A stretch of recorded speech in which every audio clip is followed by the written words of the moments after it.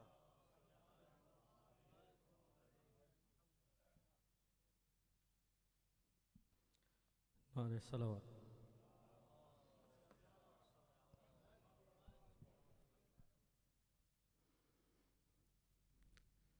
اے چاند کربلا کے تو نے تو دیکھے ہوں گے اے چاند کربلا کے تو نے تو دیکھے ہوں گے اترے تھے اس زمین پر عرش بری کے تارے اے چاند کربلا کے تو نے تو دیکھے ہوں گے اترے تھے اس زمین پر عرش بری کے تارے اے چاند کربلا کے اے چاند جلوہ گر ہے ہاشم کا چاند یہاں پر اے چاند جلوہ گر ہے ہاشم کا چاند یہاں پر خیرات روشنی کی لے لیجیو یہاں سے اے چاند کربلا کے اے چاند اس زمین پر رکھیو ہمیشہ ٹھنڈک سوتے ہیں یہاں پر زہرا کے جو ہیں پیارے اے چاند کربلا کے بہت ہی پیارا اے چاند تسنیم سلسبیلو کوثر کے یہ ہیں مالک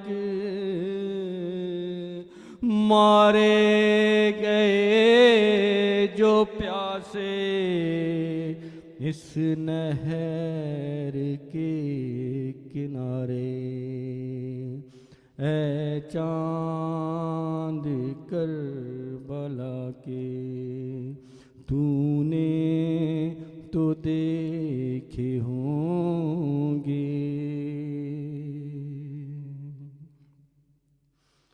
بازو کٹے یہیں پر عباس با وفا کے اذن وگا نہ پایا پانی بھی لا نہ پایا اے چاند کربلا کے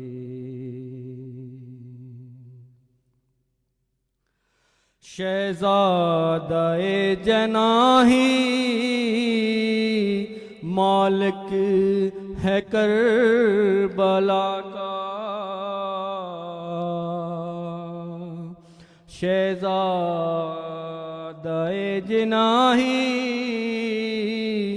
مالک ہے کربلا کا کس کی مجال آئے جب تک نہ وہ بلائے اے چاند کربلا کے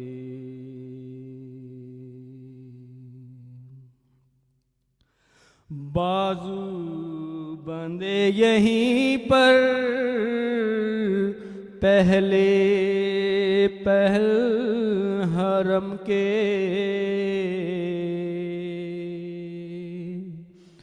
بازو بندے یہیں پر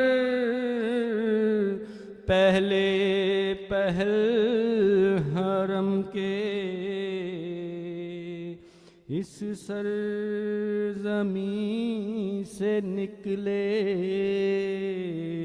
سجاد سر جھکا کر اے چاند کربلا کے تو نے تو دیکھے ہوں گے اترے تھے اس زمین پر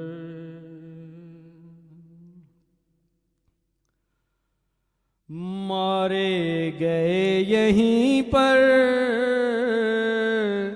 بے دردیو ستم سے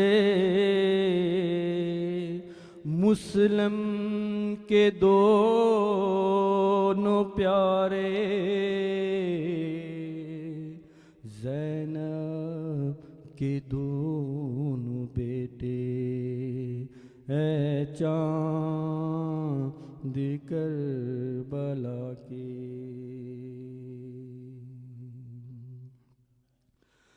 پانی پلانے لائے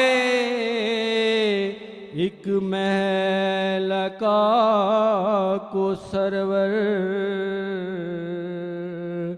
کیا ظلم حرملا نے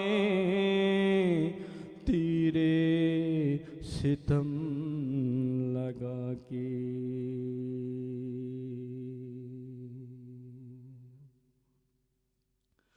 حر اور حبیب جیسے جاں باز اور حبا مارے گئے یہیں پر انصار شاہدی کے اے چاند کربلا کے تو نے تو دیکھے ہوں گے اترے تھے اس زمین پر عرش بری کے تارے صلوات اللہ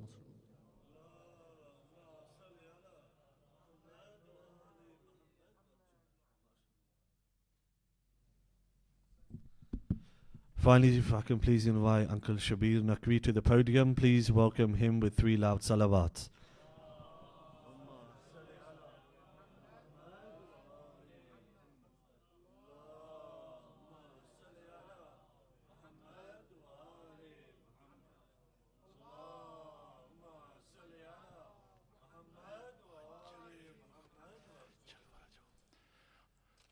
اعوذ باللہ من الشیطان الرجیم بسم اللہ الرحمن الرحیم الحمد للہ رب العالمین بر محمد و آل محمد صلوات.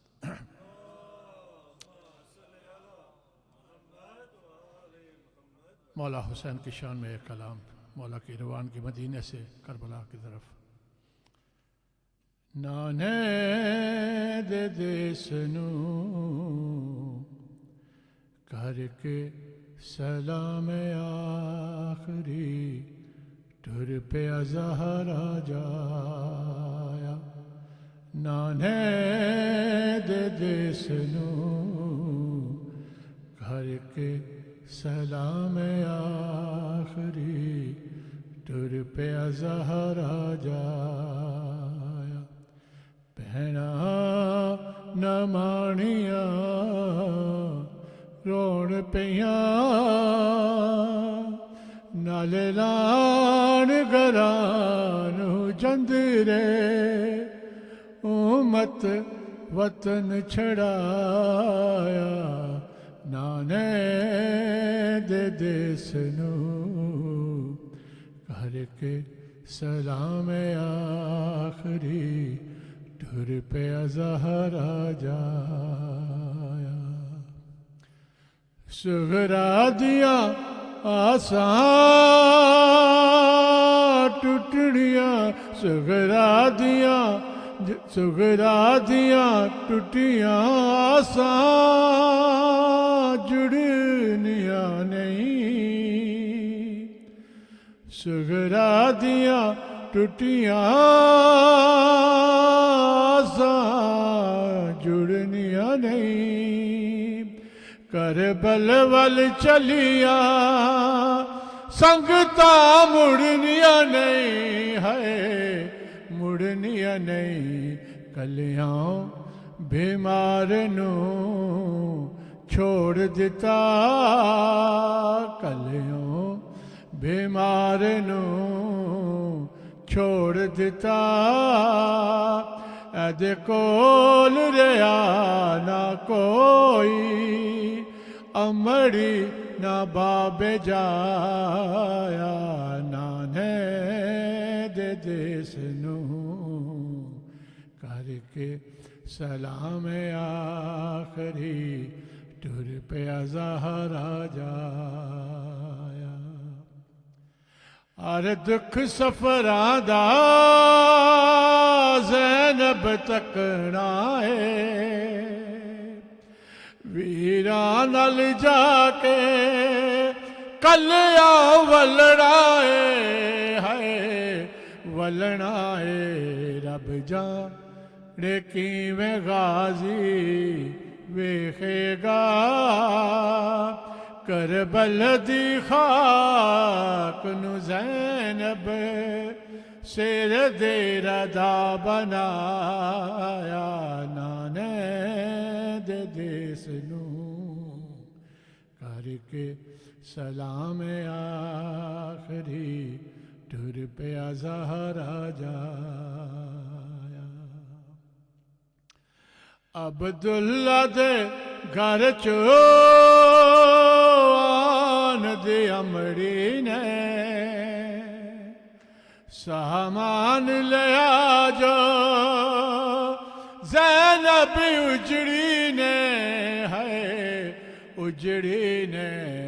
چپ کر کے ٹر پہ دکھیاری چپ کر کے ٹر پہ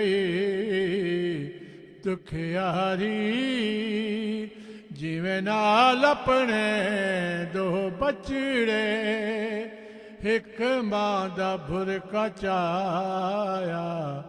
نانے دے دیسنو کر کے سلام آخری ٹر پہ الزہرا جایا. اکبر نو رو رو واجا مارے گی ایدی راہ وچ سغرا اجڑی وقت گزارے گے ہائے گزارے گی. رو رو ਉਡੀਕਣਾ ਉਜੜੀ ਨੇ ਅਖਤਰ ਜਦੋਂ ਦਿਨ ਸਤਵੀਂ ਦੇ ਇਹਨੂੰ ਲੈਣ ਕੋਈ ਨਾ ਆਇਆ ਨਾਨੇ ਦੇ ਦੇਸ ਨੂੰ ਕਰਕੇ ਸਲਾਮ ਆਖਰੀ ਟੁਰ ਪਿਆ ਜ਼ਹਰਾ ਜਾਇਆ ਸੁਗਰਾ ਨੂੰ ਫੁੱਫੀਆਂ ਗੱਲ ਲਾਣ ਪਈਆਂ ਦੇ ਦੇ ਕੇ ਤਸੱਲੀਆਂ ਦੇ ਦੇ ਕੇ ਤਸੱਲੀਆਂ ਦਿਲ ਪਰੇਸ਼ਾਨ ਪਿਆ ਹੈ ਪਰੇਸ਼ਾਨ ਪਿਆ ਮੰਜ਼ਰ ਅਜੀਬ ਸੀ ਜੈ ਵੇਲੇ ਮੰਜ਼ਰ ਅਜੀਬ ਸੀ ਜੈ ਵੇਲੇ ਟੁਰਦੇ ਉੱਠ ਤੂੰ ਬਿਮਾਰ ਨੂੰ ਲਹਾਇਆ ਨਾਨੇ ਦੇ ਦੇਸ ਨੂੰ ਕਰਕੇ ਸਲਾਮ ਆਖਰੀ ਟੁਰ ਪਿਆ ਜ਼ਹਰਾ ਜਾਇਆ ਸੁਗਰਾ ਦੇ ਗਲ ਵਿੱਚ ਅਸਗਰ ਬਾਵਾਂ ਪਾਲੀਆਂ ਕਰ ਮਿੰਨਤਾਂ ਸਭ ਪਰੇਸ਼ਾਨ ਪਈਆਂ ਪਰੇਸ਼ਾਨ ਪਈਆਂ ਰੱਬ ਜਾਣੇ ਕਿ ਹੁਸੈਨ ਨੇ ਆਖਿਆ ਏ ਰੱਬ ਜਾਣੇ ਕਿ ਹੁਸੈਨ ਆਖਿਆ ਏ ਛੱਡ ਸੁਗਰਾ ਨੂੰ ਬਾਬੇ ਦੇ ਕੋਲ ਆ ਗਿਆ ਨਾਨੇ ਦੇ ਦੇਸ ਨੂੰ ਕਰਕੇ ਸਲਾਮ ਆਖਰੀ ਟੁਰ ਪਿਆ ਜ਼ਹਰਾ ਜਾਇਆ ਨਾਨੇ ਦੇ ਦੇਸ ਨੂੰ ਕਰਕੇ ਸਲਾਮ ਆਖਰੀ ਟੁਰ ਪਿਆ ਜ਼ਹਰਾ ਜਾਇਆ بر محمد و آل محمد صلی اللہ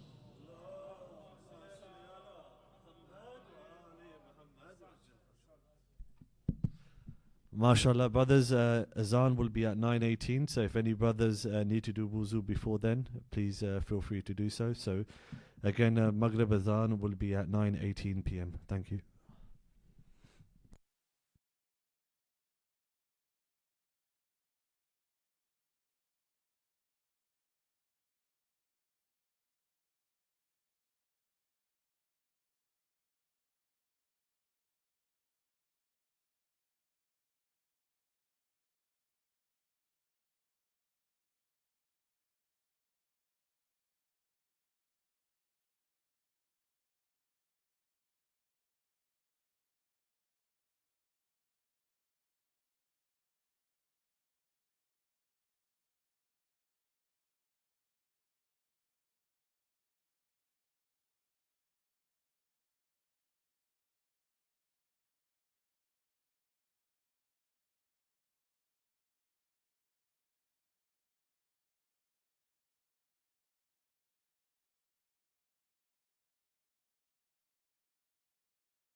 أعوذ بالله من الشيطان الرجيم بسم الله الرحمن الرحيم إن الله وملائكته يصلون على النبي يا أيها الذين آمنوا صلوا عليه وسلموا تسليما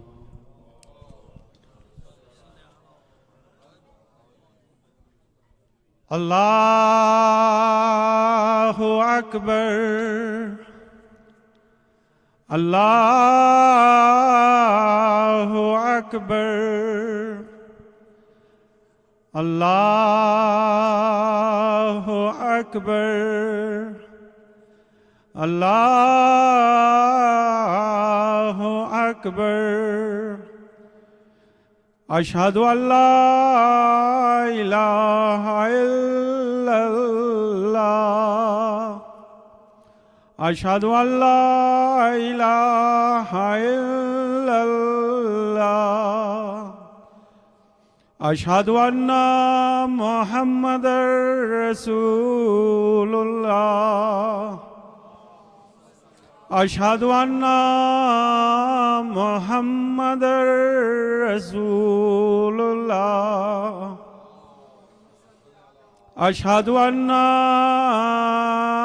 عليا ولي الله وأولاده المعصومين حجاج الله أشهد أن عليا حجة الله وأولاده المعصومين حجاج الله حي على الصلاة حي على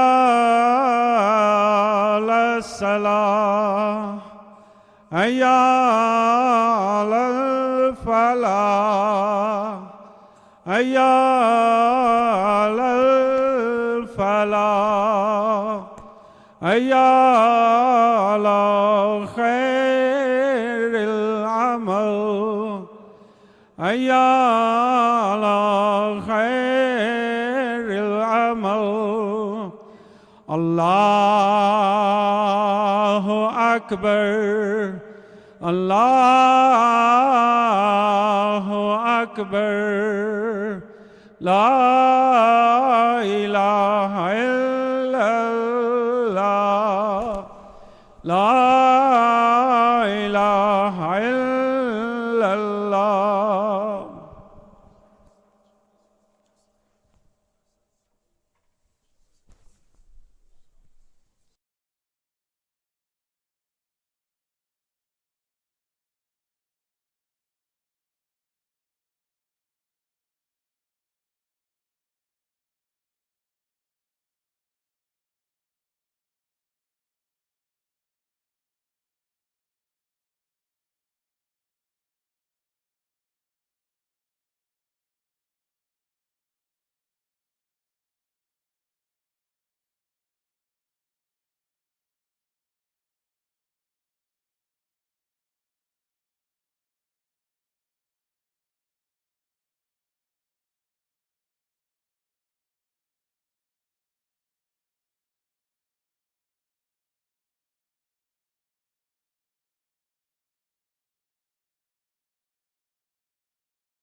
Can you get them to turn the mic on?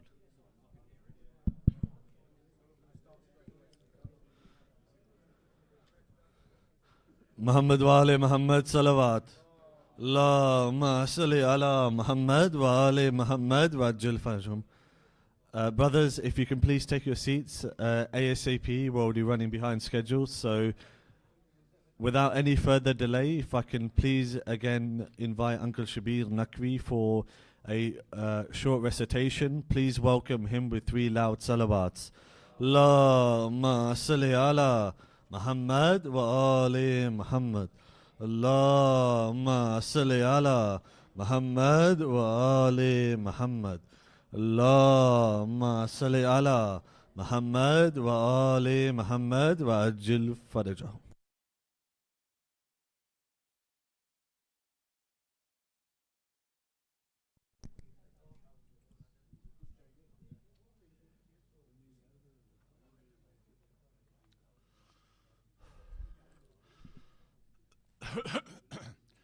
اعوذ باللہ من الشیطان الرجیم بسم اللہ الرحمن الرحیم الحمدللہ رب العالمین بر محمد و آل محمد صلوات.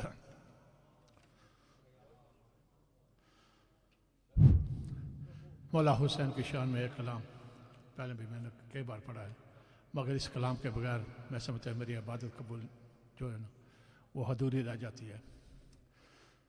دیکھ تو ایدا واسطہ منگ لے دعا،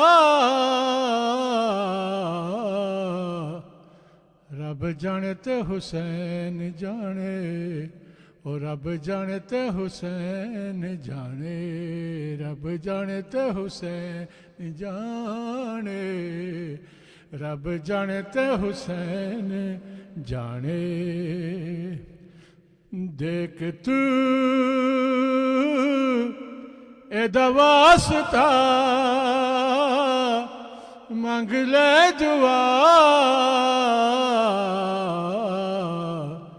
رب جانے تے حسین جانے، او رب جانے تے حسین جانے، رب جانے تے حسین جانے، رب جانے تے حسین جانے. زہرا دے ویلے سخی لج پال آیا ہے، گود وچ لے کے نبی پاک فرمایا ہے. ہو زہرا دے ویلے سخی لج پال آیا ہے، گود وچ لے کے نبی پاک فرمایا ہے. کیا میرے دین دا بادشاہ اج آ گیا، رب جانے تے حسین جانے، اور رب جانے تے حسین جانے. میرے نصیباں وچ لکھی نہیں اولاد، کیتی حسین میری جولی آباد. میرے نصیباں وچ لکھی نہیں اولاد، کیتی حسین میری جولی آباد. ست پتر دے آکھیا راہب تجا، رب جانے تے حسین جانے، اور رب جانے تے حسین جانے. اتنی نماز پڑھ ہو نہ بے چین، جتنی پڑھاوے تکو میرا حسین. او اتنی نماز پڑھ ہو نہ بے چین، جتنی پڑھاوے تکو میرا حسین. مصطفیٰ سجدہ ودا کہندا اے خدا رب جانے تے حسین جانے او رب جانے تے حسین جانے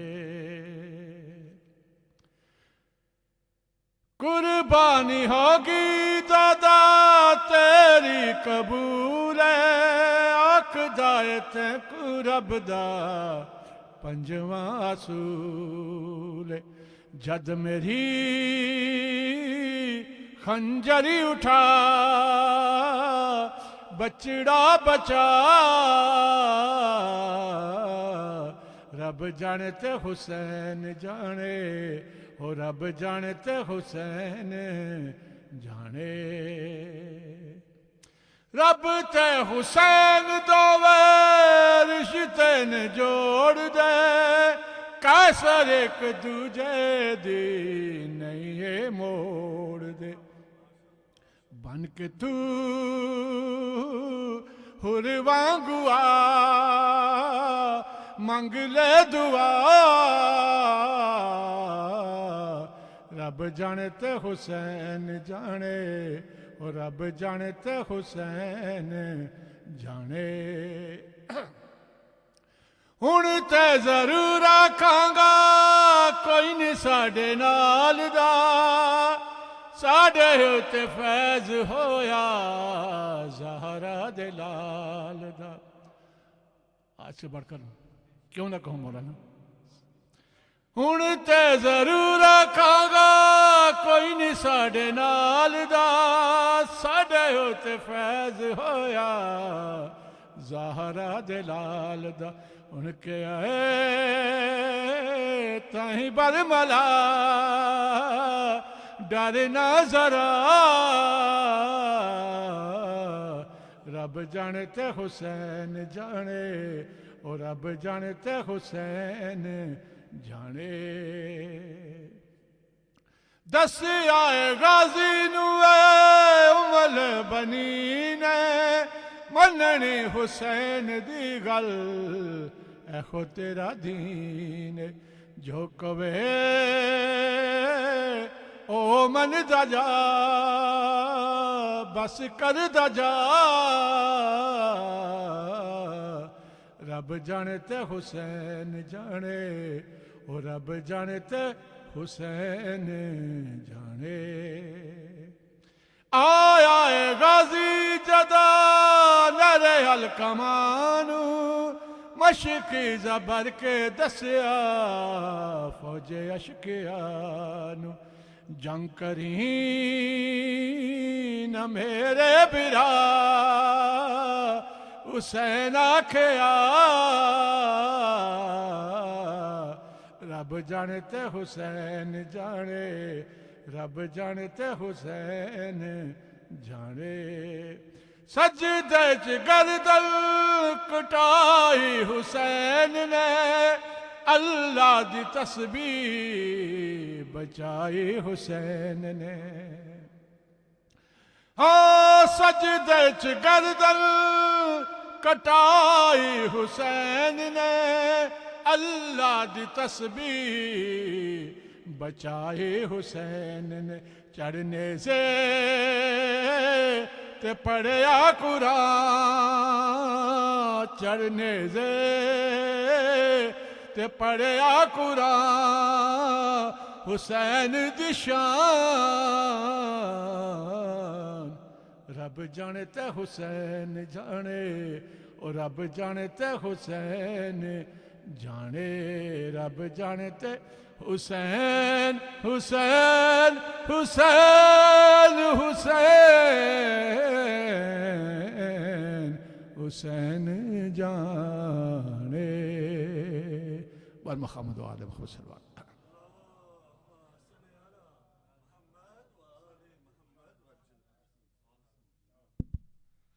MashaAllah, Asant. السلام علی الحسین وعلی علی ابن الحسین وعلی اولاد الحسین وعلی اصحاب الحسین صلوات.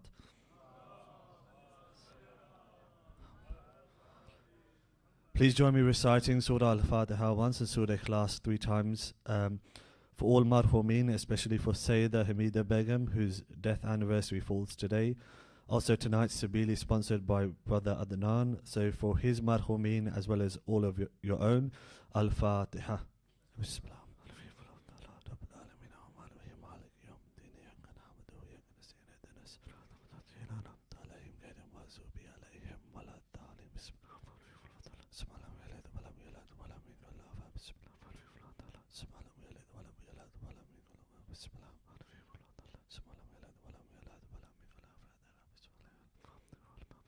We're running about 10 minutes over, so I'll keep the announcements as brief as possible. Same as last year, there are plans for daily niyaz and sabil all throughout Ashra Muharram. Brothers who wish to sponsor, please donate at the back by speaking to the honorary treasurer. Sisters, please speak to Sister Sajida upstairs for any Muharram niyaz donations. Please donate 5, 12, 14 pounds or any amount you are comfortable with. Cash, card and mobile payments are all accepted. For those arriving by car, please do park in Chater School car park, as the centre car park will be unavailable. So please, again, a polite request for all brothers and sisters to just go to Chater car park, park there and come to the centre. I did have some more announcements about membership, but I think we're running over, so I'll leave it today.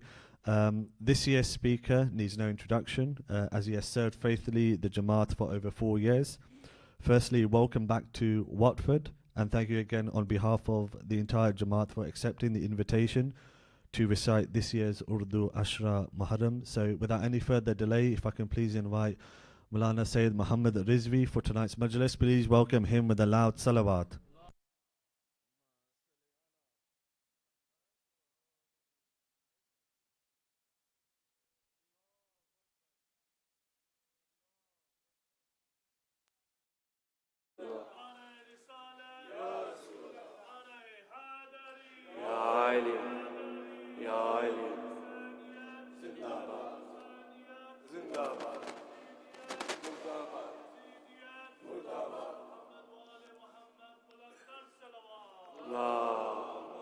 صل على محمد وآل محمد وعجل فرجهم. أعوذ بالله من الشيطان الرجيم. بسم الله الرحمن الرحيم. الحمد لله رب العالمين بارئ الخلائق أجمعين باعث الأنبياء والمرسلين، ثم الصلاة والسلام والتحية والإكرام على الأفضل الموجودات، العبد المؤيد الرسول المسدد المصطفى الأمجد والمحمود الأحمد، سيدنا ونبينا وحبيب قلوبنا وشفيع ذنوبنا، صاحب الوقار والسكينة، المدفون بأرض المدينة، أبي القاسم محمد اللهم صل وآله الطيبين الطاهرين المعصومين المظلومين، واللعنة الدائمة على أعدائهم أجمعين من الأولين والآخرين. آمين يا رب العالمين. فقد قال سبحانه وتعالى في كتابه الكريم وهو أصدق القائلين وقوله الحق. بسم الله الرحمن الرحيم. إنما يريد الله ليذهب عنكم الرجس أهل البيت ويطهركم تطهيرا. صل على السلام على الحسين وعلى علي بن الحسين وعلى أولاد الحسين وعلى أصحاب الحسين. ماہ محرم الحرام 1445 ہجری قمری مطابق 2023 عیسوی، محرم کا چاند نمودار ہو گیا ہے، اور ایک مرتبہ پھر دنیا بھر میں فرش عزا کا اہتمام ہو گیا ہے. مجالس عزا کا سلسلہ ایک مرتبہ منعقد کیا جا رہا ہے، اور دنیا بھر میں تمام ملکوں میں ہر شہر میں عاشقان سید الشہداء بس ایک امید لے کے فرش عزا پہ آئے ہیں کہ چند آنسوؤں کے عوض حسین سے جنت خرید لیں. عزیزان محترم، محرم کا آغاز ہو رہا ہے اور یہ وہ مہینہ ہے کہ جس میں ہم جیسے غریب فقیر کہ جن کے اعمال نامے میں کچھ نہیں ہے، سیدہ خاتون جنت کی خدمت میں چند آنسو بہا کے بیوی سے بیوی کی شفاعت کا وعدہ لیتے ہیں۔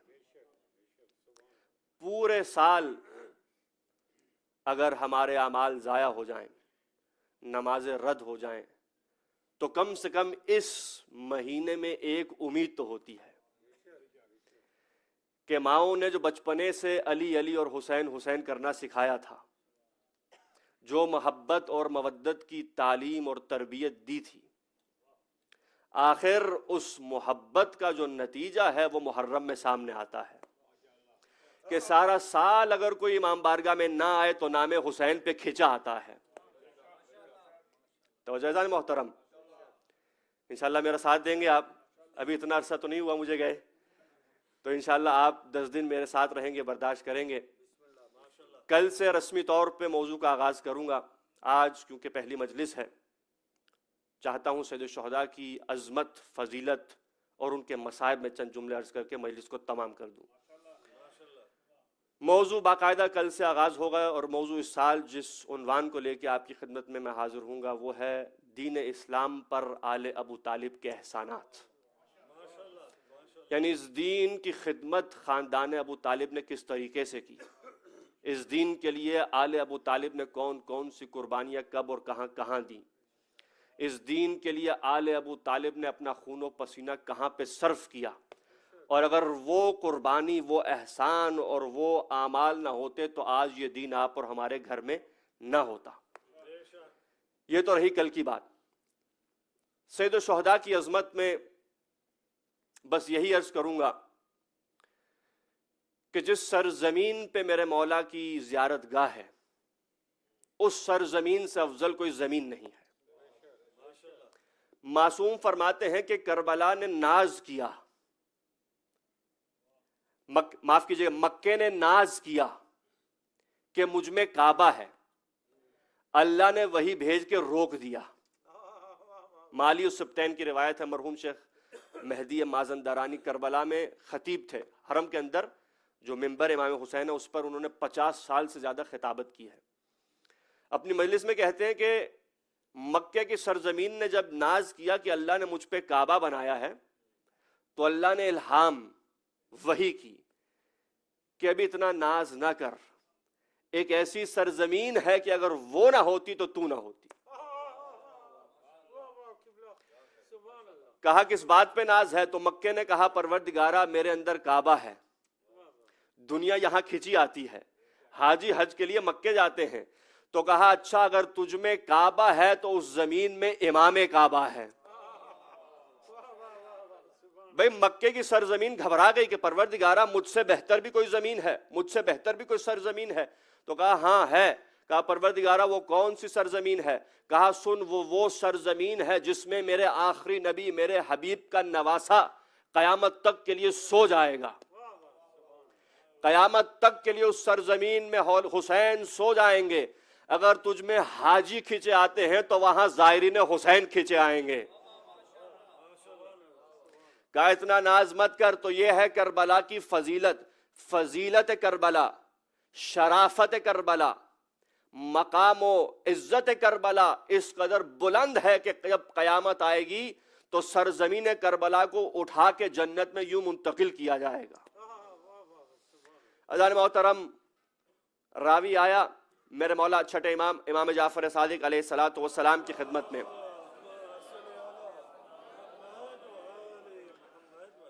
کہا مولا جب بھی مجلس امام حسین میں بیٹھتا ہوں، توجہ ہے حضرات، مجلس میں بیٹھے ہیں نا، کہا مولا جب بھی مجلس امام حسین میں بیٹھتا ہوں، جب بھی ذکر امام حسین سنتا ہوں، خدائی قسم ایک عجیب حالت مجھ پہ طاری ہوتی ہے، ایک عجیب غم و حزن کی حالت مجھ پہ طاری ہوتی ہے۔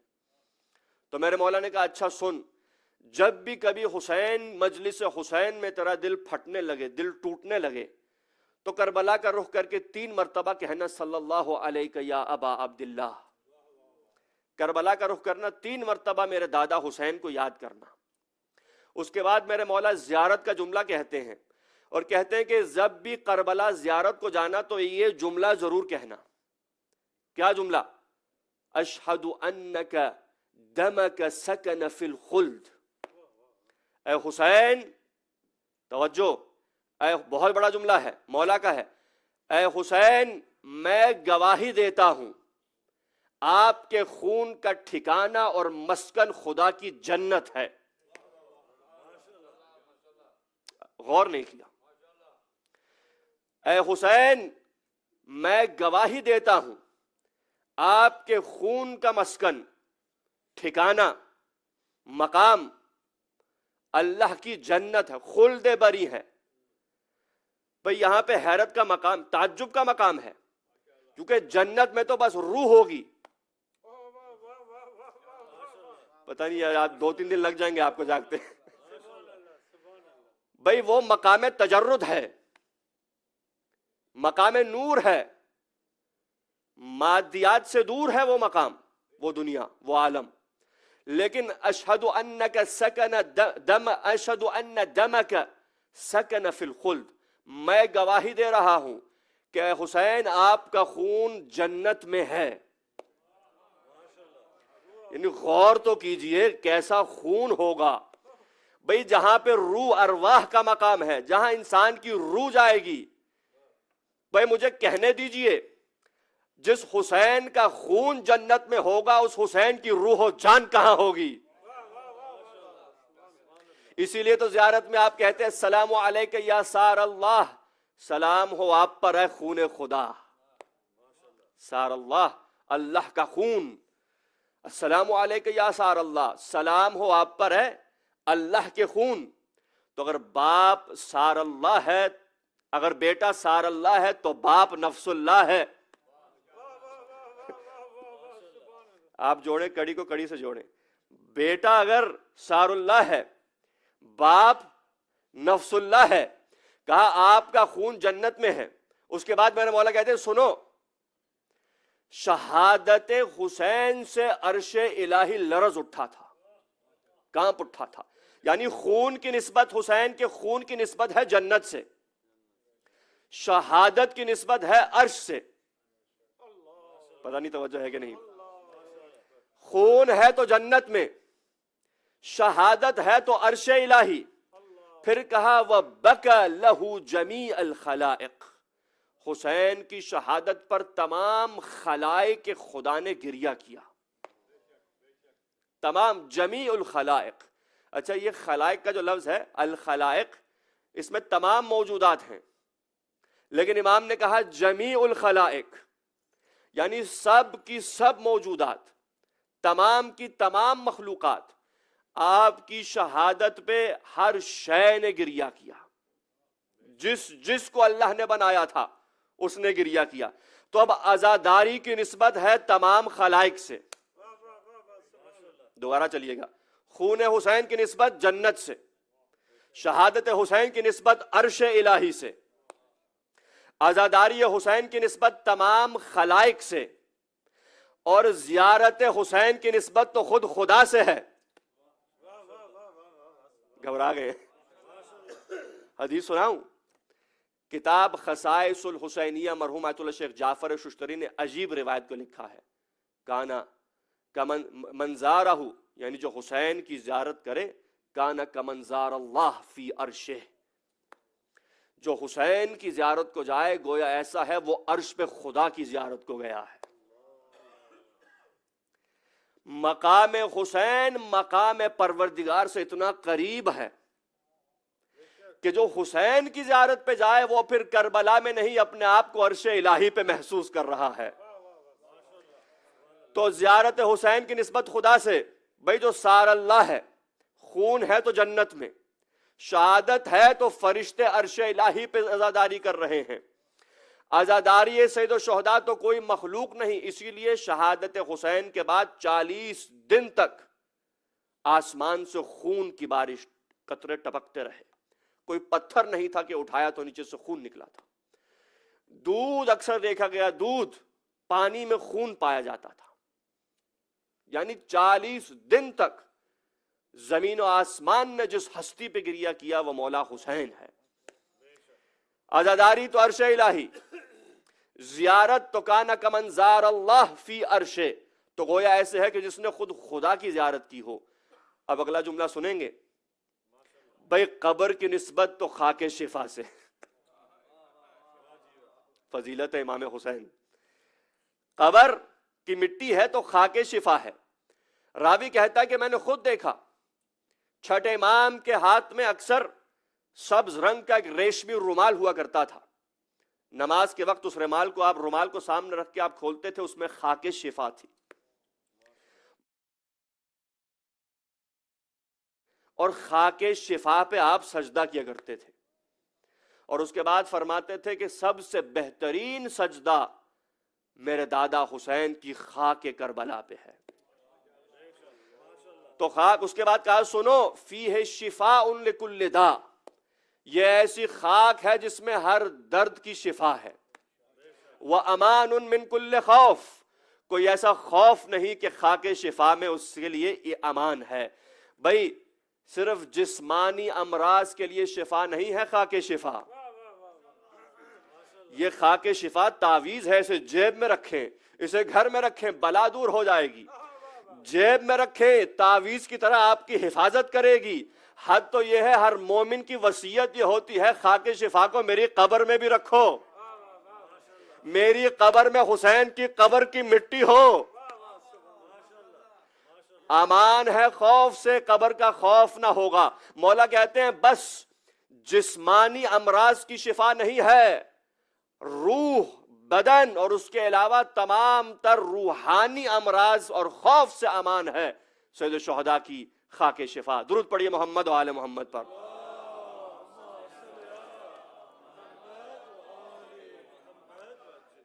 توجہ کی حضرات، آمادہ ہیں اذان محترم؟ سید الشہداء کا فرش عزا ہے، مہمان سید الشہداء ہے. خدا کی قسم سید الشہداء نے آپ کو دعوت دی ہے، آپ مولا کے مہمان ہیں. مانگیے مولا سے، مولا حسین کا واسطہ دیجیے، مادر حسین کو حسین کا واسطہ دیجیے. پھر دیکھیں بی بی کیسے آپ کی دعائیں قبول کرتی ہیں. خدا کی قسم مولا حسین، وہ حسین کہ جنہوں نے کربلا کو خریدنے کے بعد ایک وصیت کی تھی کہ میں یہ کربلا واپس کر رہا ہوں اس شرط پہ کہ اگر کوئی میرا زائر آئے تو 3 دن اسے مہمان کرنا. سید الشہداء زائرین کی فضیلت، 3 دن تک اسے میرا مہمان رکھنا. کربلا خریدنے کے بعد میرے مولا نے ہدیہ کر دی. آج تک سرزمین کربلا حسین کی ملکیت ہے. اذان محترم، خون حسین مقام جنت میں، اور جس کا خون جنت میں ہو اس کی روح و جان فوق جنت ہے. اب آپ سمجھے جوانان جنت کے سردار.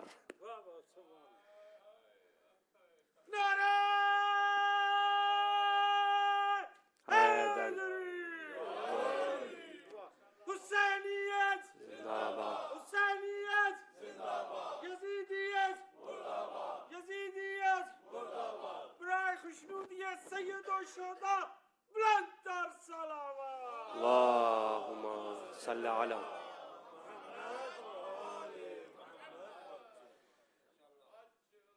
اذان محترم، خون امام حسین نسبت عرش سے ہے، شہادت امام حسین کو نسبت عرش سے ہے، عزاداری امام حسین علیہ السلام کو نسبت تمام خلائق سے ہے، قبر حسین کی مٹی کو نسبت خاک شفا سے ہے، بلکہ خاک شفا ہے. اب آئیے زیارت امام حسین. عجیب روایت ہے، عجیب روایت ہے. روایت یہ کہتی ہے کہ مولا حسین کی زیارت کا مقام ایسا ہے کہ کوئی ایسا نبی نہیں جو اللہ نے بھیجا ہو، انبیاء میں کوئی ایسا نبی نہیں ہے، فرشتوں میں کوئی ایسا ملک نہیں ہے،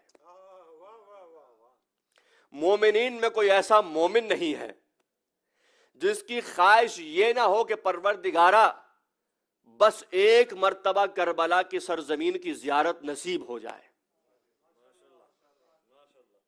کوئی ایسا نبی نہیں، دہرا رہا ہوں بات کو، انبیاء میں کوئی ایسا نبی نہیں ہے، فرشتوں میں کوئی ایسا ملک مقرب نہیں ہے، کوئی ایسا مومن نہیں ہے جو اللہ سے یہ دعا کرتا ہے پروردگارا مجھے قبر حسین کی زیارت نصیب ہو جائے۔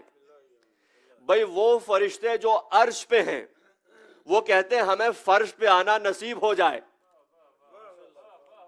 معلوم ہوا اگر محمد کی معراج عرش ہے تو فرشتوں کی معراج فرش اعظم ہے۔ اگر بیدار ہیں، کہا پروردگارہ عرش نہیں چاہیے، قبر حسین چاہیے۔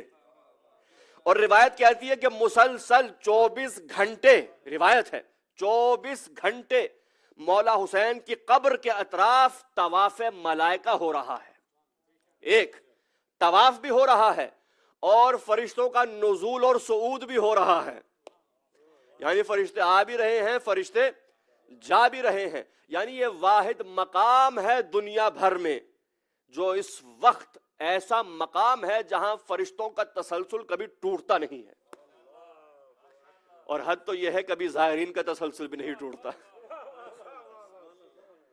اب کس قدر فرشتے ہیں، کس قدر زائرین ہیں، یہ تو بس خدا جانے یا حسین جانے جن کے زائرین ہیں۔ بروایت ہے کہ کوئی ایسا نبی نہیں، کوئی ایسا ملک نہیں، کوئی ایسا مومن نہیں جنہوں نے یہ خواہش ظاہر نہ کی ہو پروردگارہ ہمیں حسین کی زیارت نصیب فرما۔ عزیزان محترم، پہلی مجلس ہے سید الشہداء کی فضیلت میں چند جملے آیت تطہیر کی روشنی میں آپ کی خدمت میں عرض کرنا چاہتا ہوں۔ جس آیت سے میں نے آغاز کیا، اگر تھکے نہیں ہیں تو چند جملے اجازت دیں۔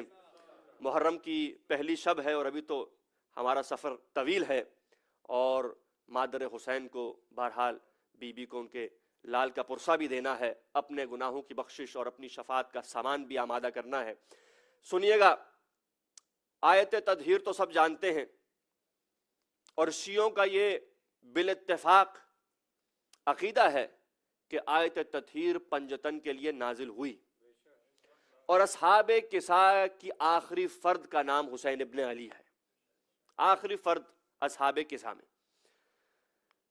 عزیزان محترم، تاریخ میں کچھ ایسے واقعات ہیں، توجہ ہو میرے ساتھ، تاریخ میں کچھ ایسے کچھ کہنا چاہ رہا ہوں، کچھ ایسے واقعات ہیں کہ جن کا تعلق ایمان میں مداخلت رکھتا ہے۔ توجہ کی آپ نے؟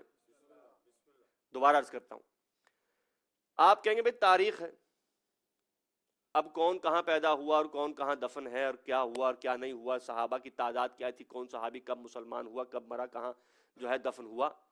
آپ کہیں گے اس سے تو میرے ایمان پہ فرق نہیں پڑتا، میری نمازیں بھی 5 ہیں، میرے روزے بھی اپنے 30 ہیں۔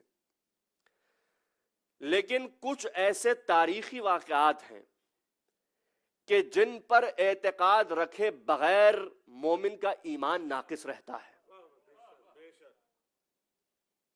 کوئی شخص یہ نہیں کہہ سکتا کہ غدیر تو ایک تاریخی واقعہ تھا، ہو گیا، آپ کس کا ہاتھ بلند کیا کس کا نہیں کیا ہمیں اس سے کیا، ہم تو 5 نمازیں بھی پڑھتے ہیں، روزے بھی رکھتے ہیں، حج بھی کرتے ہیں اور زکوٰۃ بھی دیتے ہیں۔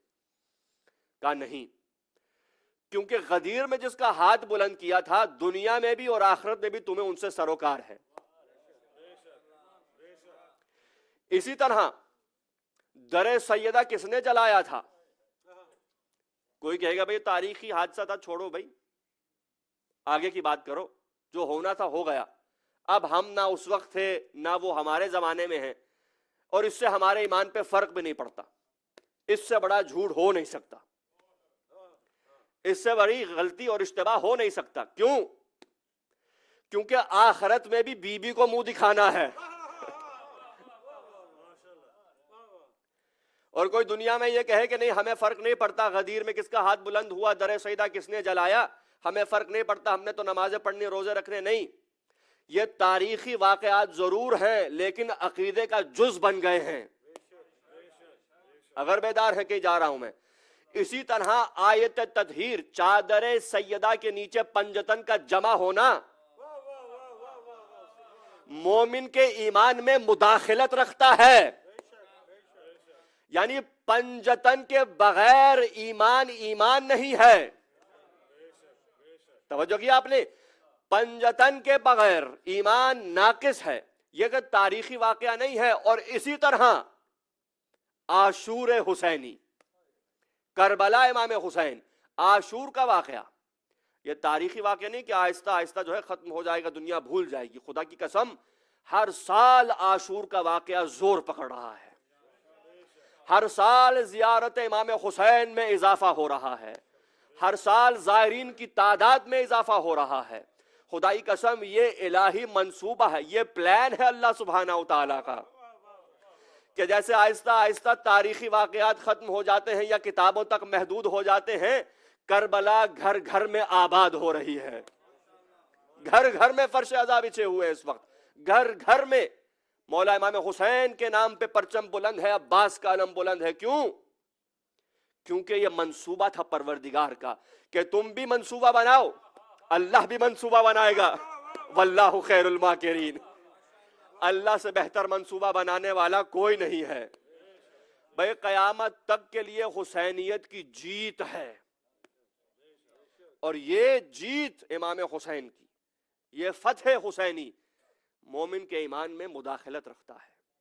آیت تطہیر کا انما یرید اللہ لیذہب، کبھی غور کیا؟ انما یرید اللہ لیذہب عنکم الرجس اہل البیت، کہ بے شک اللہ کا یہ ارادہ ہے،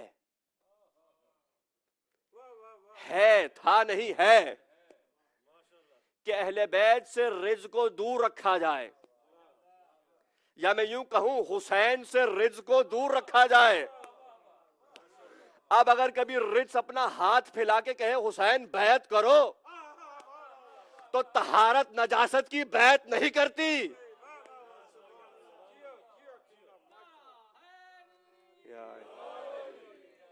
پتہ نہیں کہاں تک میری بات آپ تک پہنچ رہی ہے، وہ پہلی مجلس ہے، چند باتیں سن کے مجھے اجازت دے دیجئے. کہا کہ اللہ کا ارادہ ہے کہ حسین سے رجس کو دور رکھا جائے. یہاں پر علماء نے بحث کی ہے، سنیں گے میرے یہ چند جملے تحقیق کر کے لایا ہوں. یہاں تو 4 سال سے میں پڑھ رہا ہوں، تو یہ محرم میرے لیے واقعی مشکل تھا کہ بات ریپیٹ نہ ہو جائے. تو بہت تحقیق کتابیں کھنگال کے میں ایک چند روایات اور چند باتیں میں لایا ہوں. انشاءاللہ جملوں کی قدر کریں گے اور میری محنت کو ضائع نہیں ہونے دیں گے. کہا کہ ہم نے رجس کو دور رکھا. اذان محترم غور چاہوں گا اس جملے پر، نتیجہ دوں گا، لطف آئے گا. ایک ہے دفع ضرر اور ایک ہے رفع ضرر. اب اس کو کہنے رجس میں ایک ہے دفع رجس اور ایک ہے رفع رجس.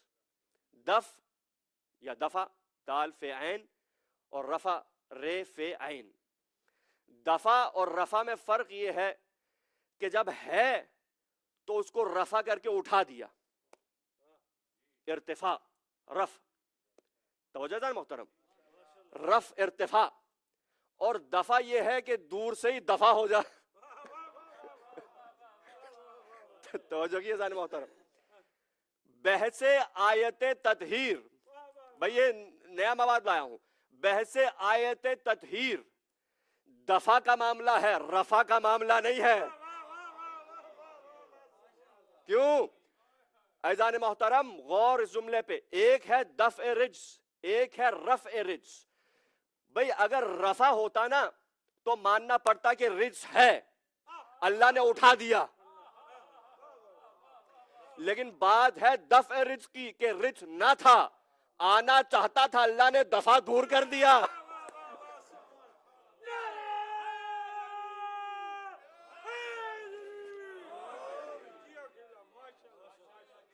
ایک ہے دفع رجس، ایک ہے رفع رجس. دفع اور رفع. اب اس کو ذہن میں رکھیں. ایک اور دلیل دیتا ہوں. آیت تطہیر کے نیچے 2 بچے بھی تھے،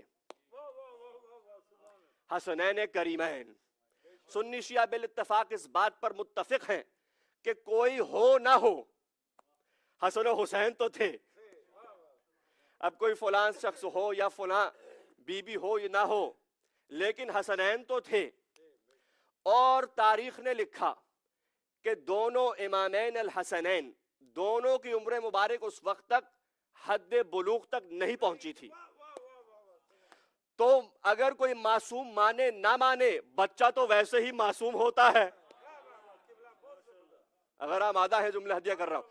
بھائی کوئی معصوم مانے نہ مانے، بچہ تو ویسے ہی معصوم ہے. سنی شیعہ سب مانتے ہیں. تو اس کا مطلب معصوم ہے تو رجس تھا ہی نہیں. تو پھر رفع کی بات مت کرنا، دفع کی بات کرنا. بھائی شاید اسی لیے جب کسی نے آنا چاہا تو نبی نے روک دیا. بھائی اس سے زیادہ میں کچھ نہیں کہہ سکتا. معاملہ رفع رزق کا ہے، معاملہ دفع رزق کا ہے، رفع کا نہیں ہے. رفع سے مراد یہ ہے کہ تھا، اللہ نے صاف کیا. معاملہ ہے محفوظ رکھا. بھائی سورہ یوسف آپ کے سامنے ہے. سورہ یوسف میں جب جناب حضرت یوسف کا تذکرہ ہے تو اس میں ارشاد ہوا کذالک لنصرف عنہ السوء والفحشاء، کہ ہم نے یوسف علیہ السلام سے برائی اور گناہ کو دور رکھا. تھا نہیں، یعنی ہم نے یوسف کو محفوظ رکھا. اور ہم بھی یہی کہتے ہیں پنجتن محفوظ عن الخطا ہیں، ہر قسم کے رد سے محفوظ. پہلا نقطہ. دوسری بات آیت تطہیر میں ہے انما یرید اللہ، یہ ہے ارادہ پروردگار. اگر آمادہ ہیں جملے سننے پہ، ارادہ ہے الہی، آپ کا ہمارا ارادہ نہیں ہے. کیوں؟ کیونکہ اگر آپ کا اور ہمارا ارادہ ہو نا، مثال کے طور پر میں ارادہ کروں اگلے سال میں حج کروں گا، ہو سکتا ہے کہ مجھے حج نصیب ہو سکتا ہے میرا ارادہ جو ہے واقعیت تک نہ پہنچے، فعلیت تک نہ پہنچے. میں کہوں بھائی اگلے 3 سے 4 سال میں سب کچھ اپنا چھوڑ چھاڑ کے میں پاکستان چلا جاؤں گا، ارادہ ہے، ہو سکتا ہے ہو جائے، ہو سکتا ہے نہ ہو. لیکن جو ارادہ الہی ہو، یہ تو محال ہے، ناممکن ہے کہ ارادہ پروردگار فعلیت تک نہ پہنچے. جو ارادہ پروردگار ہے اس کا خارج میں تحقق پذیر ہونا لازمی ہے. یعنی اس میں کوئی گنجائش نہیں ہے کہ اللہ کا ارادہ ہے، محض ارادہ ہے، فقط ارادہ ہے، ہو سکتا ہے ہو جائیں پاک، ہو سکتا ہے نہ ہو پاک. ارادہ تکوینی بھی ہے، ارادہ ازلی بھی ہے. بھائی بہت بڑا جملہ ہے. ارادہ ازلی ہے یعنی وہ جب سے تھا اس کا ارادہ تھا. ذرا بیدار ہو کے، عقائد کے جملے ہیں، علم کلام کے جملے ہیں. وہ جب سے تھا اس کا ارادہ تھا، اور جب سے ارادہ تھا پنجتن پاک تھے. یعنی یہ نہیں ہے پنجتن کو بنایا گیا پھر معصوم کیا پھر پاک کیا، نہیں بھائی جب سے ارادہ تھا انہیں بنایا ہی پاک و معصوم بنایا ہے. ارادہ ہمارا جب سے تھا، ازلی ارادہ ہے. تو جب نور محمد و آل محمد کو خلق کیا تو اس نور کے اندر ولایت بھی تھی، عصمت بھی تھی، علم بھی تھا، حلم بھی تھا. یعنی کوئی ایسی چیز جو دنیا میں نہ تھی وہ اس نور میں فاقد نہ تھی. جو دنیا میں فضیلت وہ نور میں بھی فضیلت موجود تھی.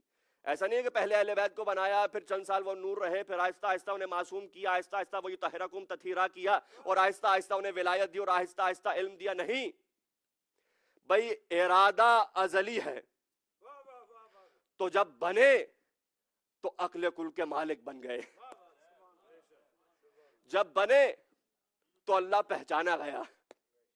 حد تو یہ ہے جب وہ بنے تو اللہ خالق بن گیا. درود پڑھیے محمد و آل محمد پر.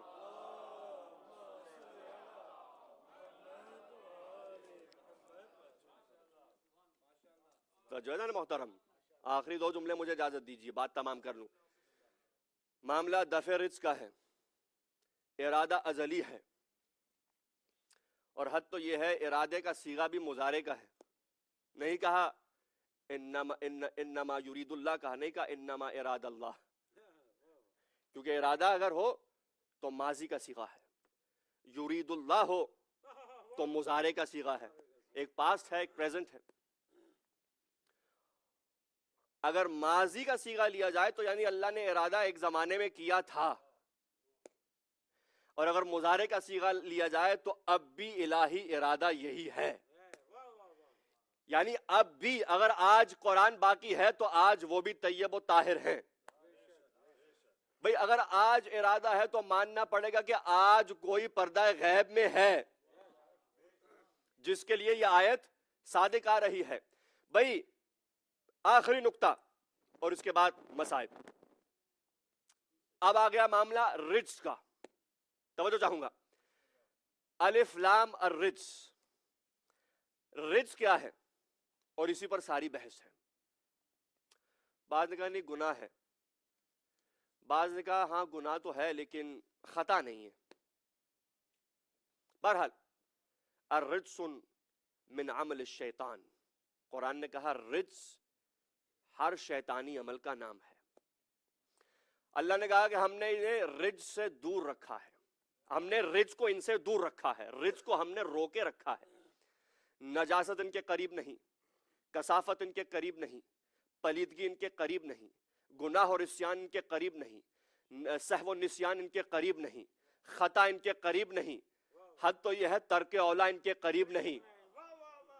یہ جو بعض لوگ کہتے ہیں آج کل عجیب و غریب قسم کی باتیں کی جا رہی ہیں کہ نہیں امام ترک اولا تو کر ہی سکتا ہے کیونکہ حضرت آدم نے کیا. بھئی پہلے تو یہ طے کر لو کہ علی افضل ہیں یا آدم افضل ہیں، اور جب وہ طے ہو جائے تو یہ بتاؤ ترک اولا کس بنیاد پہ ہوتا ہے؟ ترک اولا جہالت کی بنیاد پہ ہوتا ہے، جہالت کی بنیاد پہ. نہیں پتا تھا بھئی ترک اولا یہ ہے کہ دو اچھے آپشنز ہیں، ان میں سے ایک آپشن میں نے لے لیا، جو بہتر تھا وہ چھوڑ دیا، جو اس سے کچھ کم تھا وہ میں نے لے لیا. اس کا معاملہ یہ ہے، اس کا معاملہ یہ کہ اگر کچھ اور علم ہوتا تو معاملہ اچھے والا لے لیتا. تو کیونکہ ترک اولا میں کچھ نادانی کا ایک پہلو پایا جاتا ہے تو نادانی بھی رجس ہے اور اہل بیت سے دور ہے. نادانی بھی رجس ہے، اہل بیت سے دور ہے. اب کہا کہ ہم نے انہیں رجس سے دور رکھا. جب رجس پہ الف لام آ گیا اس کا معنی یہ ہے کہ ہر رجس چاہے باطنی ہو یا ظاہری ہو. اب آپ سمجھے کیوں خون حسین جنت میں ہے. بھئی پاک و پاکیزہ ہوگا تو جنت میں ہوگا. کہا رجس سے دور رکھا، چاہے باطنی ہو چاہے ظاہری ہو، یہ رجس سے نجاست سے دور ہیں. بھئی آخری جملے ہیں اور اس کے بعد مصائب پہ آ رہا ہوں. ہارون رشید نکلا شکار کے لیے، شکاری کتے اس کے ساتھ تھے. ایک مقام پہ جب اس نے ایک ہرن کو کوفے کے پیچھے پہنچا، زہر الکوفہ کوفے کے پیچھے آ گیا، ایک ہرن دکھائی دی، شکاری کتوں کو چھوڑ دیا کہ جاؤ شکار کر کے لاؤ. اب روایت کہتی ہے، تاریخ ہے شیخ مفید، بہت سے مورخین بہت سے علماء نے لکھا ہے روایت کو کہ یہ ہرن جو ہے یہ بھاگتی بھاگتی ایک پہاڑی پہ چڑھی، ایک بلندی پہ آئی اور ایک قبر کے پیچھے اس نے پناہ لے لی. یہ کتے شکاری کتے جو تھے یہ بھاگتے بھاگتے قبر سے کچھ فاصلے پہ رک گئے. اگر بیدار ہے میرا ساتھ دیجیے. کتے رک گئے، ہارون نے دوبارہ بھیجا، پھر گئے، پھر رک گئے، دوبارہ بھیجا، پھر گئے، پھر رک گئے. تو کہا یہ کیا عجیب معاملہ ہے، یہ کیسا مقام ہے، یہ کون ہے، یہ کس کی قبر ہے؟ تو کہا اس وادی کے سب سے بزرگ سب سے شیخ کو بلایا جائے. بنی اسد کا ایک شیخ تھا، اسے بلایا گیا. کہا بتاؤ یہ کس کی قبر ہے؟ کہا ہم نے تو اپنے والد سے یہی سنا ہے کہ یہاں محمد کے چچا زاد علی ابن ابی طالب کی قبر ہے. تو ہرنی نے پناہ لی علی ابن ابی طالب کے پاس. کتے رک گئے کیونکہ کتا ہے نجس. بیدار، آخری جملے ہیں. کتے رک گئے کیونکہ کتا ہے نجس، ہاتھ لگ جائے، گیلا ہو تر ہو، ہاتھ لگ جائے تو نجاست منتقل ہو جاتی ہے. حد تو یہ ہے کتا بس نجس نہیں، کتا تو نجس العین ہے. اس کو آپ جتنا دھوئیں گے اتنا نجس ہو جائے گا، اتنا ہی زیادہ نجس ہو جائے گا.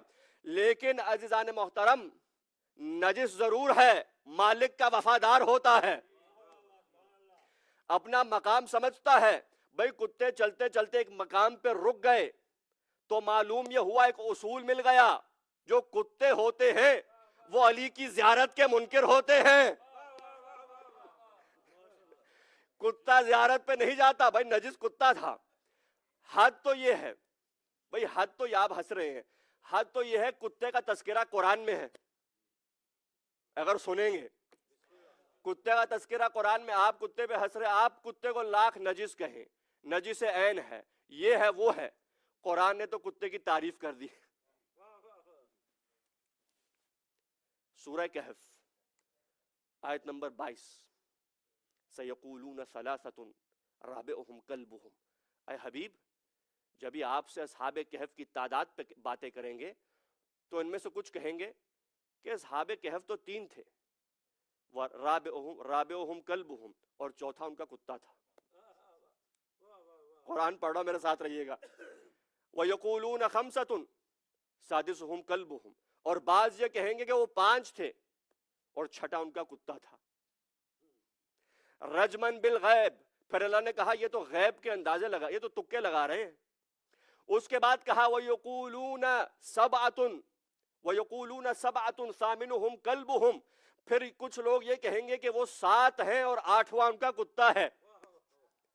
یعنی کتے کی اتنی اہمیت اللہ نے بار بار کہا، اگر وہ 3 ہے تو چوتھا کتا ہے، اگر وہ 5 ہے تو چھٹا کتا ہے، اگر وہ 7 ہے تو 8واں بھی اصحاب کہف کا کتا ہے، سگ اصحاب کہف ہے. حد تو یہ ہے آیت نمبر 18 میں کہا وَقَلْبُهُمْ بَاسِطٌ ذَرَائِهِ بِالْوَصِيدِ، اور اصحاب کہف کا کتا غار کے دہانے ہاتھوں کو پھیلائے ہوئے بیٹھا ہوا ہے. 3 ہے تو چوتھا کتا، 5 ہے تو چھٹا کتا ہے، 7 ہے تو 8واں، اور غار کے دہانے ان کا کتا جو ہے ہاتھوں کو پھیلائے بیٹھا ہوا ہے. اور اب آئیے تفسیر علی ابن ابراہیم قمی سے ایک روایت ہے امام رضا سے. میرے مولا کہتے ہیں سنو، اصحاب کہف کا کتا اتنا با وفا تھا کہ یہ وہ واحد کتا ہوگا جو بہشتی ہوگا. آپ نے کہہ دیا نجس، آپ نے کہہ دیا کتا یہ کتا وہ، اللہ کہہ رہا ہے کہ وہ 3 ہے تو چوتھا وہ، 5 ہے تو چھٹا وہ، 7 ہے تو 8واں وہ، اور اس کے بعد کہا غار کے دہانے وہ، اور مولا کہتے ہیں یہ بہشتی ہے. تو ایک نتیجہ تو مل گیا کہ کتا تو جنت میں جا سکتا ہے، ناسبی ملا نہیں جا سکتا. دشمن عذاب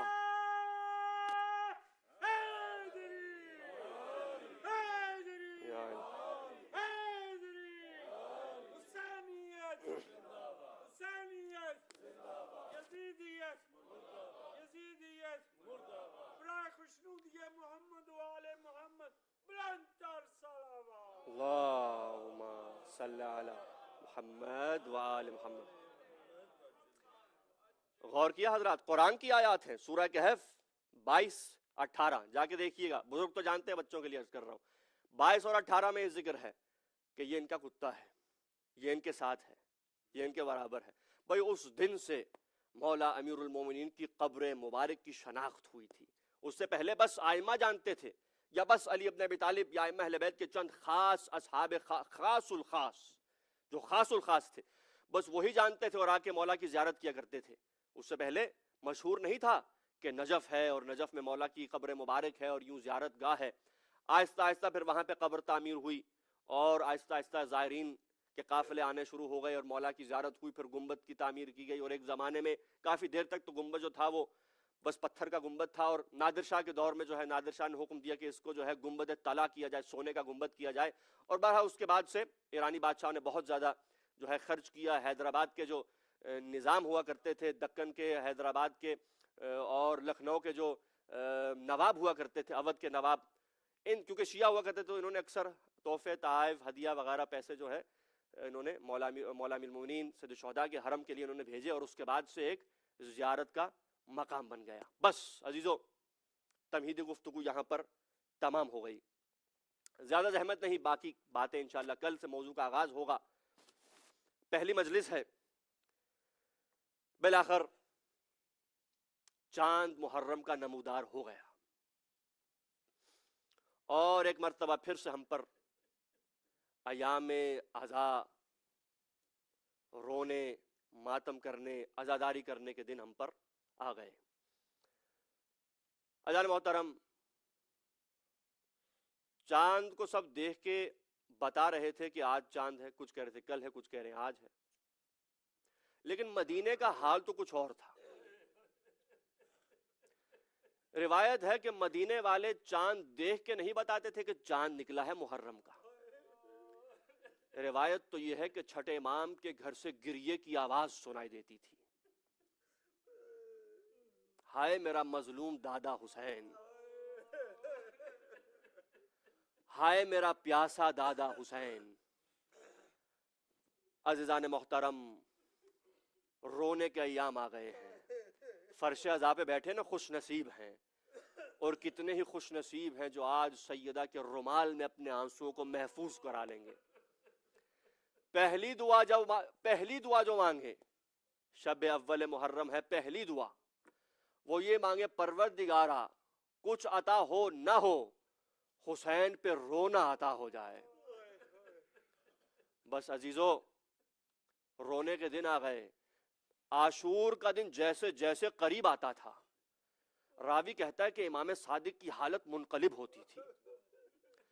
راوی کہتا ہے ایک دن میں امام موسیٰ کاظم کے گھر پہ آیا تو دیکھا مولا کی حالت عجیب تھی.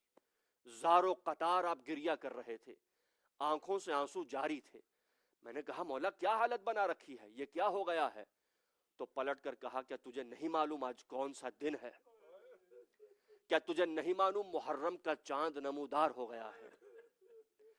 بھئی عاشور کا دن آہستہ آہستہ تمام ائمہ حالت منقلب ہوتی جاتی تھی جیسے جیسے عاشور کا دن قریب آتا تھا. اور عاشور کا دن آیا, بھئی صبح سے لے کے رات تک بس گریہ, اور جناب امام رضا ہو, امام موسیٰ کاظم ہو, ان کے گھر سے آہو پکار کی آوازیں سنائی دیتی تھیں. بس عزیزو, ایک روایت پڑھ کے اجازت لینی ہے. آج پہلی مجلس ہے, پہلے مصائب ہیں. روایت ہے ام سلمہ کی. کون ہے؟ زوجہ رسول. کون ہے؟ حسنین کی نانی اماں. زوجہ رسول ہیں. رسول ام سلمہ کے گھر آئے, کہا ام سلمہ میں اپنے حجرے میں جا رہا ہوں, کوئی میرے حجرے میں نہ آئے. ام سلمہ کہتی ہے رسول پر ایک عجیب کیفیت طاری تھی. رسول پر غم کے آثار نمایاں تھے. رسول اپنے کمرے میں تشریف لے گئے. میں باہر بیٹھ گئی کہ کوئی رسول کو اذیت نہ دے, کوئی تنگ نہ کرے اللہ کے نبی کو. کہتی اتنی دیر میں میں نے دیکھا کہ حسین بھاگتے بھاگتے آئے اور میرے پاس سے رسول کے کمرے میں داخل ہو گئے. میں نے روکنا چاہا لیکن میں نواسے کو روک نہ پائی.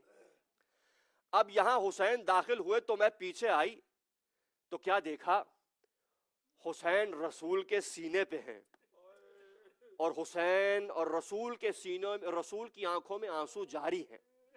سینے پہ حسین ہیں, آنکھوں میں آنسو ہیں, روتے جاتے ہیں.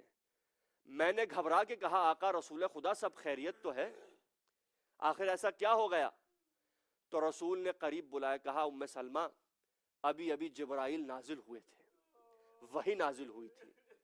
جبرائیل نے مجھے کہا اے رسول اللہ آپ کو سلام پیش کرتا ہے, اور اس کے بعد کہتا ہے یہ آپ کا نواسا جس سے آپ کو اتنی محبت ہے, کل یہی نواسا ہوگا اور کربلا کی تپتی ریت ہوگی. کل یہی نواسا ہوگا اور اس کے اصحاب تشنا لب ہوں گے. بس عزیزو سنیں گے بھئی ایک جملہ اور بات کو آگے بڑھاؤں, یہی روایت پڑھنی ہے. بھئی اس کے بعد جناب ام سلمہ کہتی ہیں اے رسول خدا کہ آپ زندہ ہوں گے؟ کہا نہیں میں زندہ نہ ہوں گا. کہا کیا علی مرتضیٰ ہوں گے؟ کیا نہیں علی بھی نہ ہوں گے. کہا کون ہوگا؟ کہا حسین تنے تنہا ہوں گے. ایک مرتبہ ام سلمہ کا دل بیٹھنے لگا. کہا آقا میں زندہ ہوں گی؟ کہا ہاں ام سلمہ اللہ تمہیں اتنی عمر دے گا کہ تم مدینے میں زندہ رہو گی. کہا مجھے کیسے پتا چلے گا کہ حسین خیریت سے تو ہیں؟ تو اس وقت رسول نے خاک شفا کو اپنے ہاتھ میں نکالا.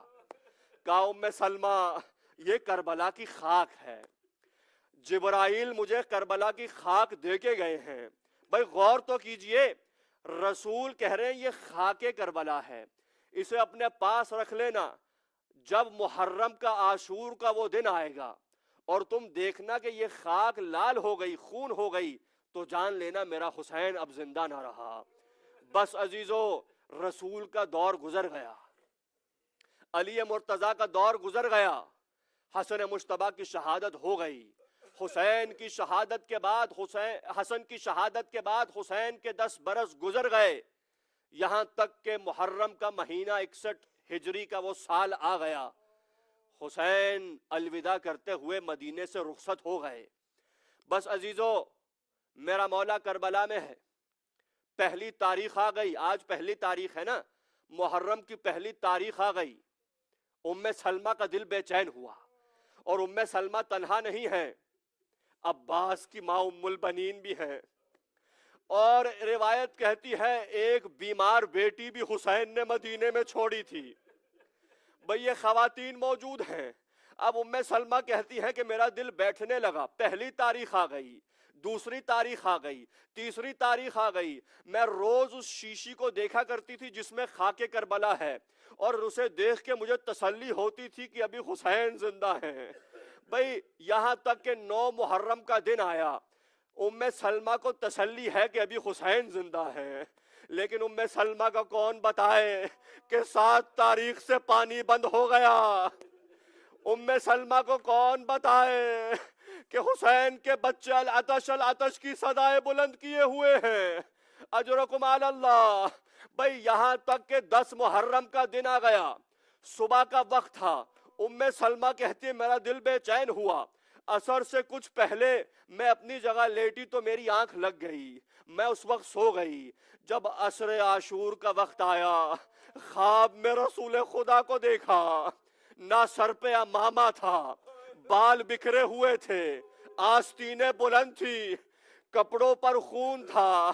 میں نے کہا اے اللہ کے رسول یہ کیا حالت بنا رکھی ہے. اللہ کے رسول نے کہا سلمہ کیا تجھے معلوم نہیں ہے کربلا میں میرا حسین مارا گیا. اجرکم علی اللہ. کہا آقا رسول خدا یہ بالوں میں کیسی خاک ہے؟ کہا یہ کربلا کی خاک ہے. کہا رسول خدا یہ کپڑوں پہ کیسا خون ہے؟ کہا یہ اصحاب حسین کا خون ہے. میں صبح سے کربلا میں اصحاب حسینی کا خون جمع کر رہا ہوں. بھئی جملہ ہدیہ کر رہا ہوں. اے اللہ کے رسول, اے اللہ کے رسول جب صحابہ شہید ہوئے تو آپ نے صبر کیا ہوگا. اے اللہ کے رسول جب علی اکبر کو برچھی لگی آپ نے صبر کیا ہوگا. جب قاسم کا لاشا پامال ہوا آپ نے صبر کیا ہوگا. بھئی جب علی اصغر کا گلا چھنا گیا تو آپ نے صبر کیا ہوگا. لیکن جب حسین کی گردن پہ خنجر چلا, بھئی جس گردن کو آپ نے بوسے دیے تھے, اجرکم علی اللہ. بھئی یہاں سلمہ کی آنکھ کھلی, ایک مرتبہ اٹھی, اس شیشی کو پکڑا, کیا دیکھا وہ خاک نہیں, خون جوش مار رہا تھا. بس سلمہ نے ایک بات سوچی, ہائے ذرا اس بیٹی کی خبر تو لوں جو حسین کی بیمار بیٹی ہے. فوراً بھاگی, کیا دیکھا کہ قبر رسول پہ بی بی صغرا ہے, گریبان چاک ہے, رخ کربلا کی طرف ہے. کہا بابا میرا دل بیٹھ رہا ہے. ہائے بابا میرے علی اکبر کی کیا خبر ہے, ہائے بابا میرے علی اصغر کی کیا خبر ہے, ہائے بابا. الا لعنت اللہ علی القوم الظالمین وسيعلم الذين ظلموا أي منقلب ينقلبون والعاقبة للمتقين إنا لله وإنا إليه راجعون. ماتم حسین.